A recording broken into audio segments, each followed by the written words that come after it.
So, in the actual context, there is a link between pornocriminality and pedocriminality, as we see.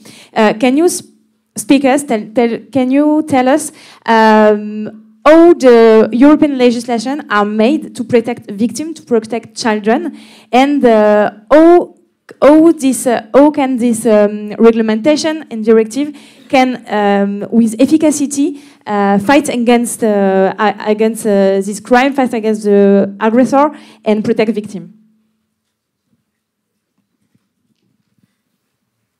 Thank you. Thank you so much for the invitation. And let me say also, thank you so much for the movie, because it still emotionally affects me. And I think we feel the same. These voices from young girls are really important for us when we will continue the hard work to protect them. So thank you for that. As mentioned in the beginning, I have had the privilege to work as a politician on both the local level, the national level, and now also on the international level. As a mayor, as a minister, and now in the European Parliament. And it is really the same issues we are discussing, and we need to have a good cooperation between the different political levels to build a strong society, especially, of course, for children, what we are discussing here today. I'm also a vice president in the Social Democratic Group in the European Parliament, and in this position I'm responsible for gender equality and children's rights. So let me say I'm also very happy to have my colleague here today, Maria Notchil from Germany, and also when Evin Insir spoke, I hope you can feel that we have this good cooperation and we need each other, because we have a very special situation in the parliament now after the election. 1/3 are from the far-right parties. So it's okay for introduction. Okay, there is interpretation. Yeah?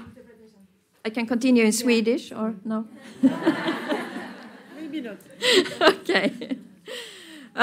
So yes, in my work, I'm a member in the Committee of Gender Equality and Women's Rights, but also in the Committee for Environment. And for me, it's important because the issues related to sustainability and to women's rights and gender equality, they must go hand in hand, because that's the way forward how we can build a strong society. Coming to the concrete issue about to protect children, last mandate I served as a rapporteur on legislation to protect children online. We had a proposal from our former commissioner from Sweden, Ylva Johansson, and it wasn't possible to finish it, and now it's even more hard work that will finish this. But we have this act, this child sexual abuse regulation, and I'm very happy to continue to work with this and be responsible for the opinion from our committee. So we are in the negotiations, and the issues are, of course, fundamental to ensuring the safety and rights of children in the digital age, because we know that children use a lot of their time in the digital world, and we must follow it. We must be there. I always say, as a mother and grandmother, when the son is playing football, I will be there. I'm with him, and I can look at the match, and I can say something when we go home. But when they are playing in the digital world, are we there? Are we there and put the questions and ask them and discuss with them? No, I think that all of us can answer that question. So we need to be there. To child sexual abuse, of course, it's been mentioned here, it's a form of gender-based violence, and it is a growing issue both online and offline, and of course we need to have the same rules. So we must ensure that whatever is illegal offline is also illegal online.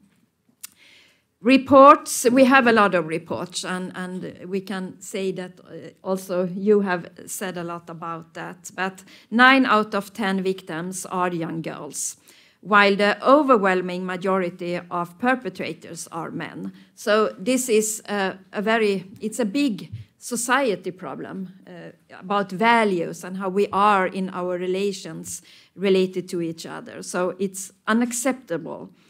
It is of utmost importance that we in the Parliament adopt these gender-specific approaches to combat this horrific crime effectively. And we are just now discussing it. We will have the next meeting next week. So I really hope that we can have both the sex perspective but also the gender perspective, because we know that this is a reason behind. So to be concrete when working on these files, I prioritize prevention, SRHR, and that includes, of course, the right to legal and safe abortion. Also gender mainstreaming, because we need to have this broader perspective, and of course consent, because only yes means yes.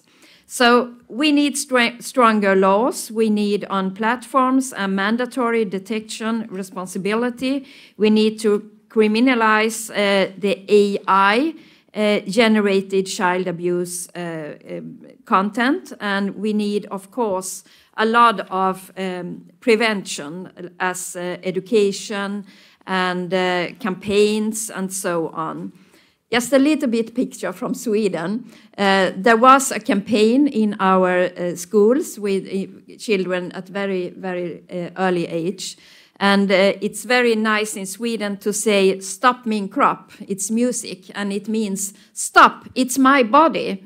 So small children, they always can say, and they know it, when there are a situation, you will give a hug or you will take them.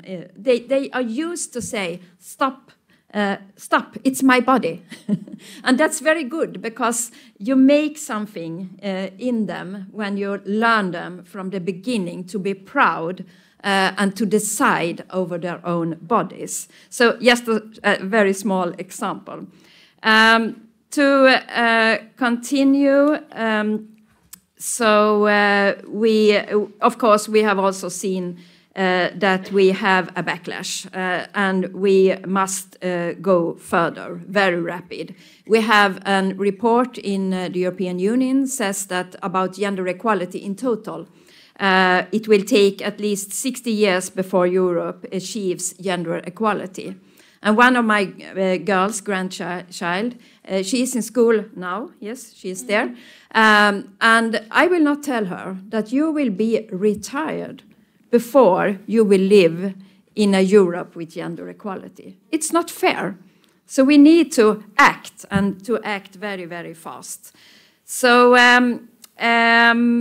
yes, I think we can continue the discussion here. We also work very hard to recognize men's violence against women as an EU crime.